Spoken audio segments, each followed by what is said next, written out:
And David, if you lead us in some huzzahs for the folks that are helping us there, that are putting out the food and taking care of the sales and those things, we just appreciate it.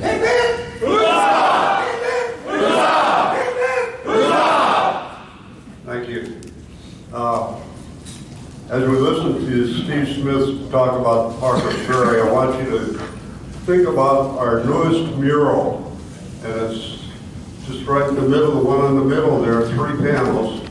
It's on the Piggly Wiggly store, and it depicts the non-ambush at Benbow's Ferry.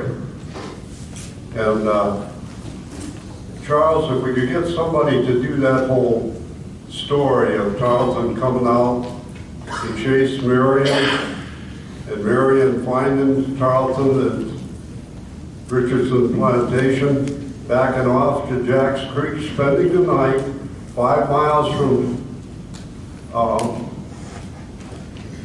where Tarleton was bivouacked, waiting for Tarleton to come after him. Marion then leads him up Jack's Creek, across Slimy Swamp, to the Pocataligo, down the Pocataligo, to where it is joined by Ox Swamp, and at that point, we have a mural that depicts the site, which is to your left, where you see Lannis's car sales there, Prothrow, Chevrolet, Buick, GMC. Behind that is where the 2 waters come together. Anyway, at that point, you know, Tarleton said, I quit. As for the old fox, let's go get the gamecock. The devil himself can't catch this old fox, something to that effect. We also got a mural in Paxville depicts a chase. As the people say that, you know, Marion was being chased, he was really trying to sucker Tarleton in. But what William Dovey and James wrote, who rode with Marion as a 16-year-old, said that they were waiting in ambush at Benbow's Ferry for 3 days for Tarleton to come, and they never came. And when you hear Steve Smith's story now on Parker's Ferry and what Marion did to Fraser, think about what might have happened if Tarleton had had the guts to follow Marion through one more swamp. Steve, it's all yours. Snuck up behind. Oh, you okay? Like the swamp fox.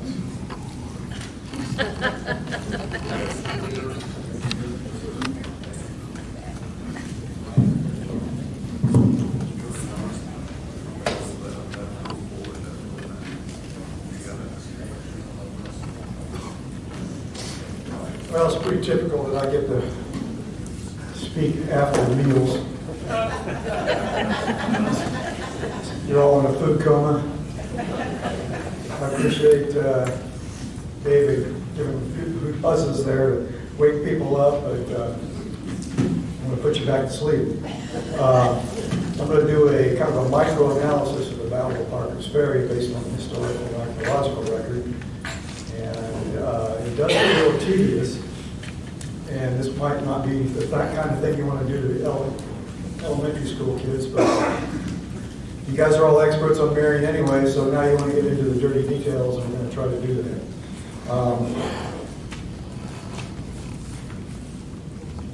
But first, a little update on Fort Mott, because I have to say something about Fort Mott everywhere I go. You know, we've been there the last couple of months, not the last couple of months, but many years doing work at Fort Mott. And one of the great things about being an archaeologist is you get to go to other places and you get to learn more new stuff. And as a result of that,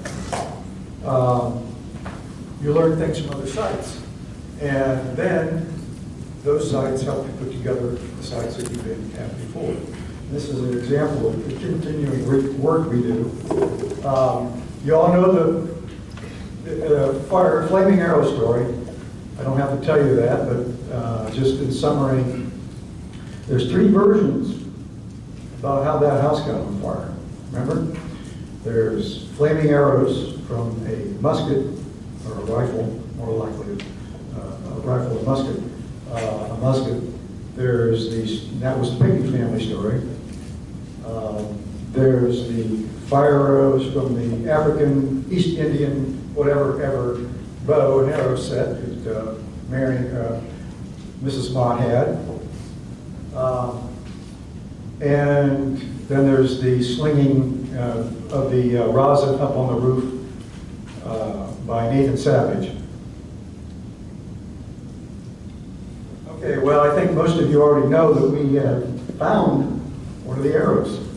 That was several years ago, and I think I already given an update on that, but we found a nail that had been cold hammered into an arrow point, and of course the neat thing about it is that it's not found at the house, but it was found here at a little camp at the base of where the sap was dug towards the house, almost as if they had abandoned it, as if Mrs. Mott came along and said, "You don't need these. I got this great bow and arrow set." And we made a replica of it, and we gave it to Luther. We got a couple extra of those. We should probably make those and sell those. The last couple of years I've been working at 96, and as part of that research,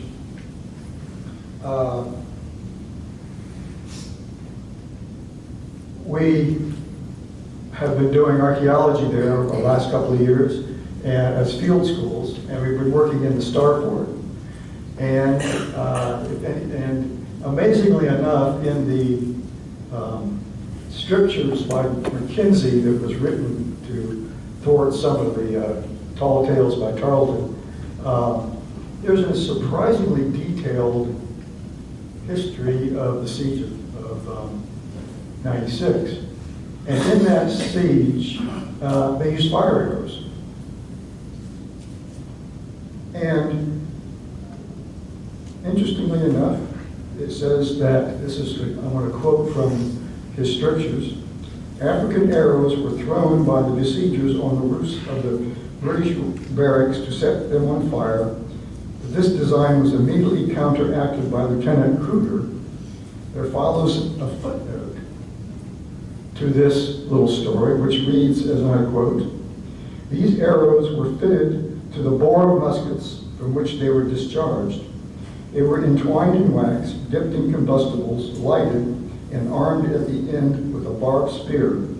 Colonel McPherson of Delaney's, Captain McPherson of Delaney's, had defended Fort Mott with admirable gallantry, but his barracks being set afire by these arrows, he was compelled to surrender." So this sort of lends a lot of support for the fact that the musket story is the true way that the Fort Mott fire arrows set fire to the house. And we also found another fire arrow at 96. So that's kind of like a warm-up. So now our feature presentation, which is on running the gauntlet at Parker's Ferry. I'm not going to spend a lot of time going through the maneuvers to get Marion to Parker's Ferry. Just really briefly, you know the story better than I do. In May of 1780, the British captured Charleston and immediately fanned out the backcountry and captured all those big towns like 96 and Camden and Augusta. But a year, like 6 months later, or 4 or 5 months later from there, the British were pretty much back in the Charleston area. But the Americans weren't exactly strong enough to siege Charleston. So there was sort of a standoff there where the British would be able to send out foraging parties to the countryside, gather up supplies, bring them in to feed the troops, while the Americans held out and surrounded them in Charleston and tried to keep them closed down. And it was a 50-50 proposition. It was in this context that Marion moved to the Jacksonboro area. Back in August 10th of 1781, General Greene suggested that Marion give support to Colonel William Hardin, the Low Country militia leader. Marion was at Ferry's plantation, which is along the Santee, and he was pretty much blocked getting there by rains and also by the British at Monk's Corner. But eventually he moved on August 22, and he moved to Roundo, which is either A or B, and that's an ad area. We've never found that site yet, which was a camp where Greene would later camp at. And then the next day he moved down to the Horseshoe, which is another plantation area. And in this area was a British foraging party. And they maneuvered around each other for a couple of days. Marion never ever being able to get into a position to form a good ambush, and the British keep being pretty wary. But eventually, he realized that the party was going to have to return to Charleston, and he was going to have to do it along the Parker's Ferry Road. So that August 30th, he moved to set up an ambush on the ferry road. I'm not going to go into all the arguments of people who were there. I'm taking John Oller's, pretty much his order of battle and who they were, John Shelby, and who they were. And this is horribly confused, as most of you guys know, whether it was von Benning, von Bork, whether it was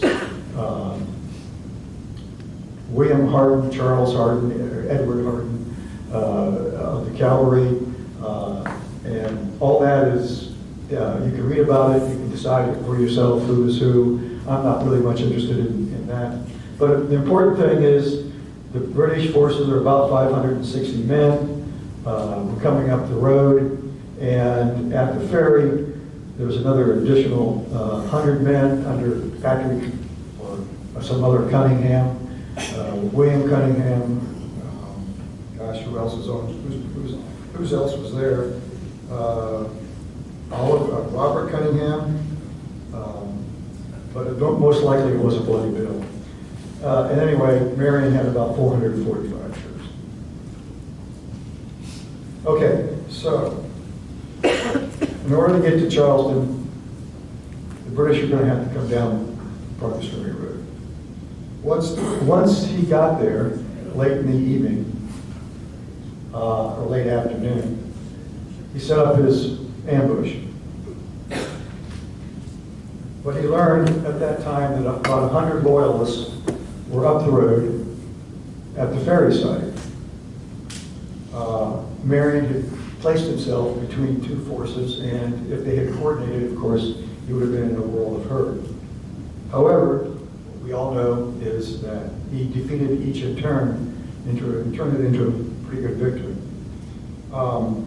Now, I hate it when people read slides, but this is critical to the understanding of what we're going to be talking about for the rest of the presentation, is that we spend a lot of time with the most complete account of the battle and how it unfolded.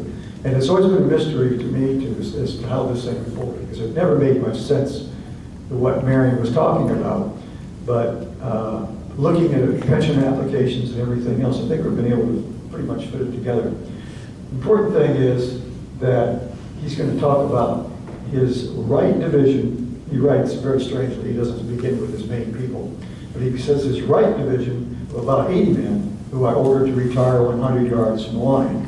Okay, so the line is going to be forward along the road, and to march up when the firing began on my left. My swordsmen and 60 horse were sent under Major Cooper to fall in the rear of the enemy, to draw their attention and to follow them wherever they moved. So he's got about 300 men on the line, and they're going to be about 40 yards off the road. Here he waited until a party of Tories came to the ferry, which he intended to pass, but they did not.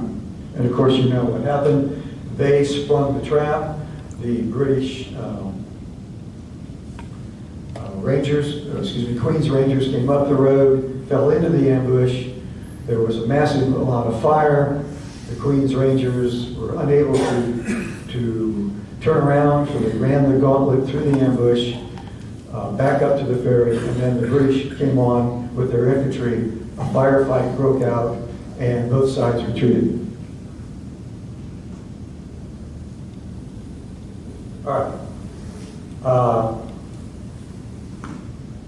Back in about 2007, I got a contract with the Francis Marion Trail Commission to try to find 15 battlefields associated with Francis Marion.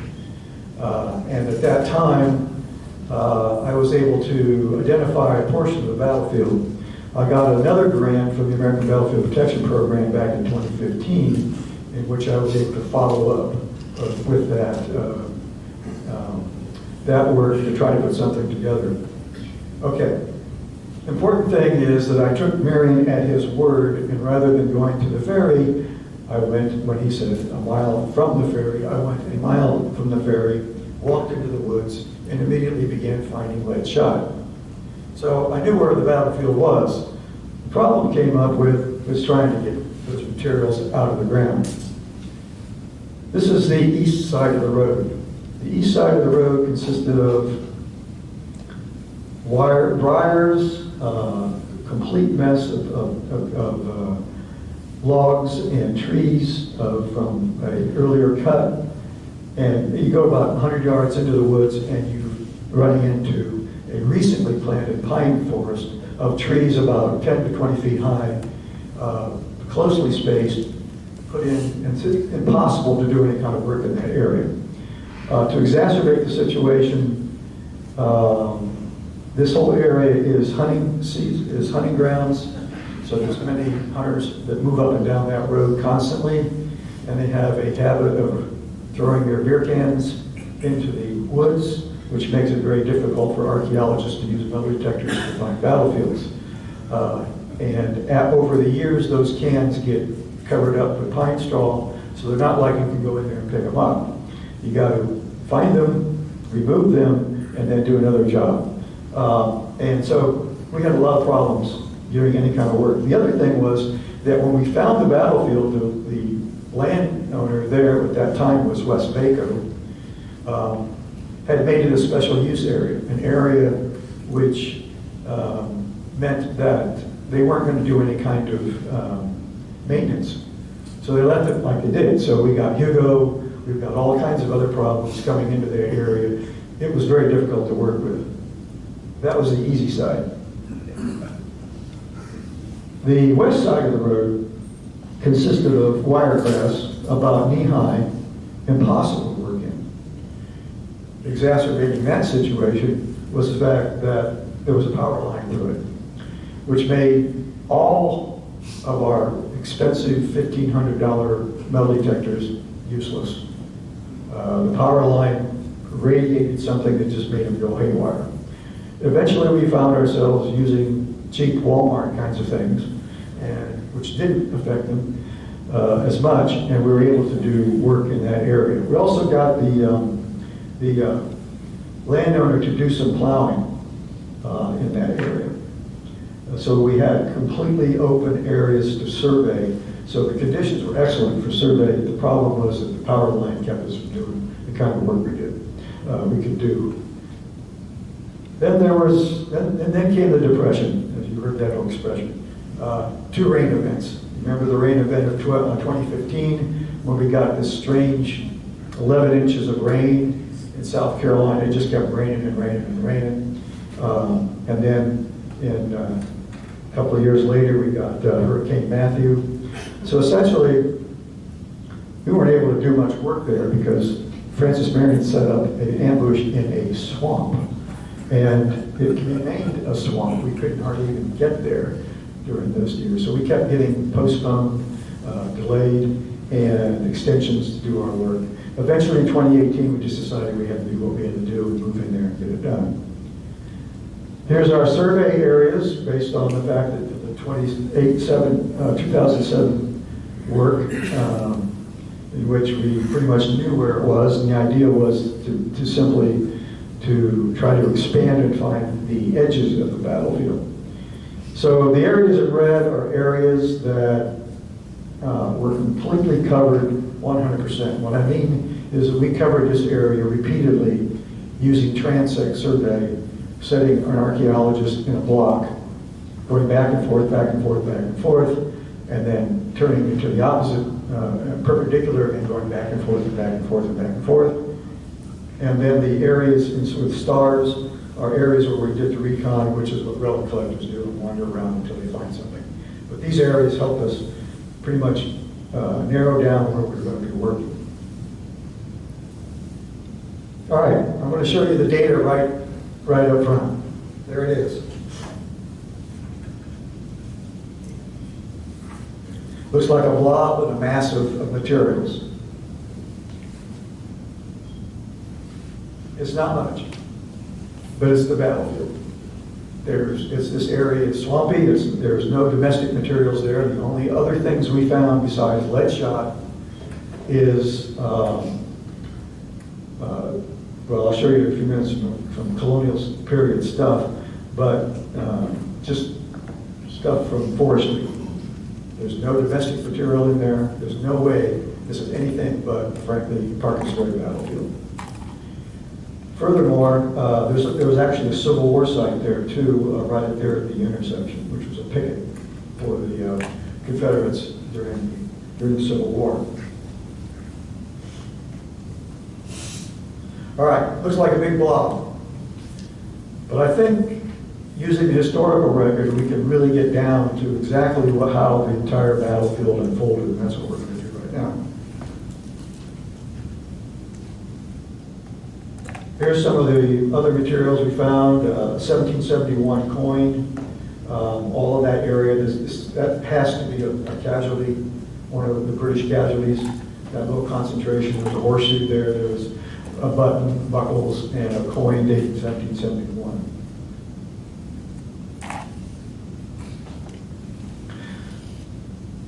So this is the collection of both lead shot. Most of it is buckshot, which fits with the record of William Dobbin James, who said that they fired buck and ball, which is a ball, a lead ball, about usually a Charleville with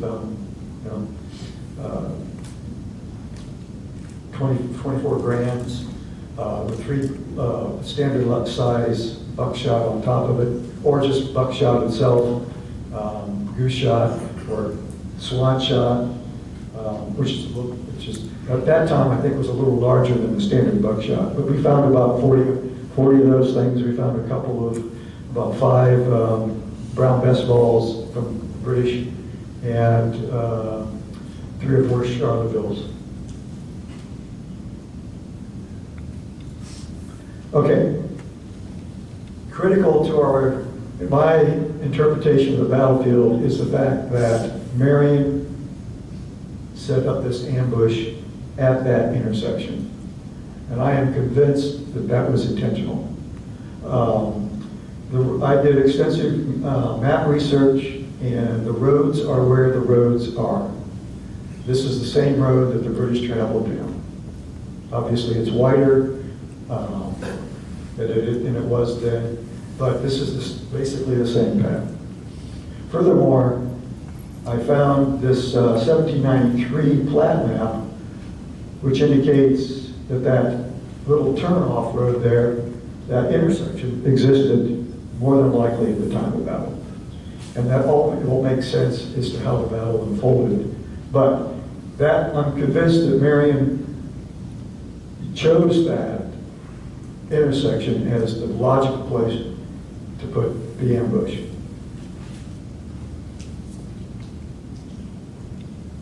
All right, let's look at this again. Thick wood, a mile with Parker's Ferry, with 40 yards within the road. So that's where we get the 40 yards. My right division, 80 men, I ordered to retire 100 yards. And to moved forward when the firing began. My swordsman with 60 horse I sent to fall in the rear of the enemy, to charge the enemy. I expected the British to enter, but the Tories came down from the ferry. All right, here's the plan. This is the plan that Marion had to put together. It took me a long time to figure this out. Charles Baxter would have figured it out in an hour, but it took me a real long time to figure out what all this meant, because it doesn't make sense to me at first. But anyway, we've got, now the distances here of Marion's line is exactly based on 2 foot per man. So men lined up with about 2 feet between them. This is about your length of Marion's front line. 40 yards off the road, and that long line there being his main force. What he had in mind was that loyalists would move up the road and no firing would begin until the entire detachments would be completely in the ambush zone. Remember, he said that he expected Hardin to move up when firing began on my left. This is the left flank. When the British forces moved up, I have the Queen's Rangers in the back, according to one account by Stephen Jarvis. The British put the cavalry in the rear. That was the formation when they began. So there they are. So the Royalist forces would have moved up. The idea was for Marion's troops to fire here on down the line, for Hardin to move up and to attack what would have been the Queen's Rangers' rear, and then Major Cooper with the horses to be moving up the road. It's not what happened. Here I waited until sunset, and that's another key. This battle is going to take place in the dark. When a party of Tories from the ferry came on, which I intended should pass, he wanted to lie. But they discovered one of my men and challenged. They fired and they returned it, which made them immediately return back on the spur. I sent a few horse after them, which run them across the river. All right, so what happened was that Cunningham's men, Peter Cunningham, comes down. There's contact made between the Marion's left flank and the militia, the loyalists, and they return around. They were able to turn around and run back up the road. Marion dispatches some of the cavalry down the road and up to chase them up to the ferry site. Now, naturally, that brought on the British. The enemy, hearing the fire and being laid down, immediately sent their cavalry to rescue them, and they came on at full speed and received the whole line, running the gauntlet through them.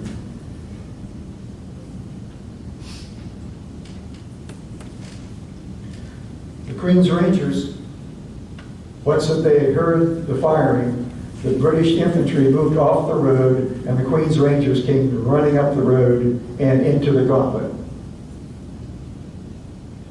The British infantry is following as fast as possible, and the Hessian infantry, along with their artillery. Marion's fire at the British horse. Jarvis says it was so well directed that we were obliged to run the gauntlet for a mile. Now, here's where it comes into the gauntlet idea.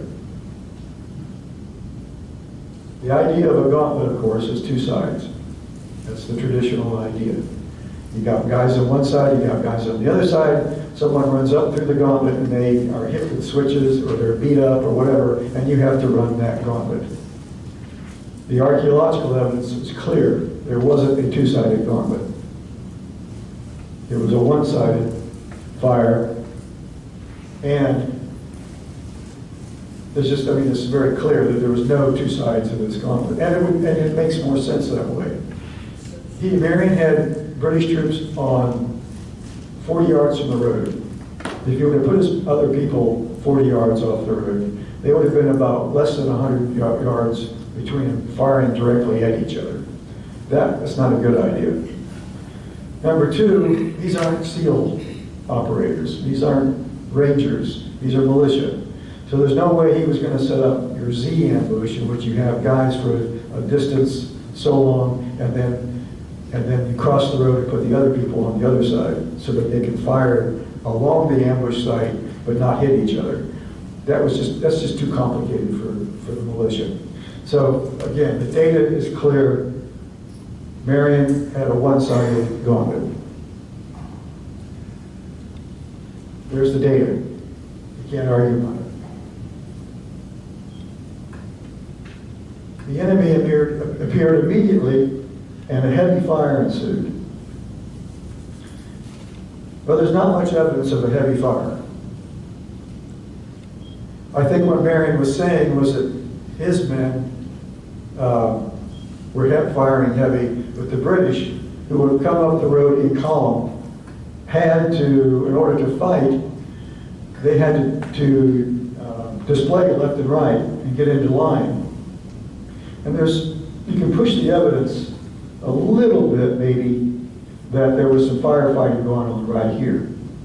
But most of the evidence, again, is from this initial fire by Marion's men at the British horse. So the Loyalists would have come up the road, they would have deployed the left, deployed the right, and tried to attack Marion's forces.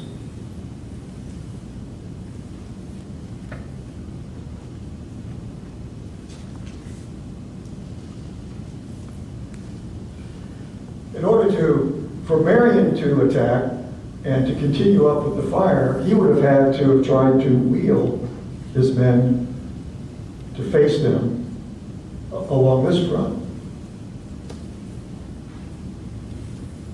I think it's possible that some of Marion's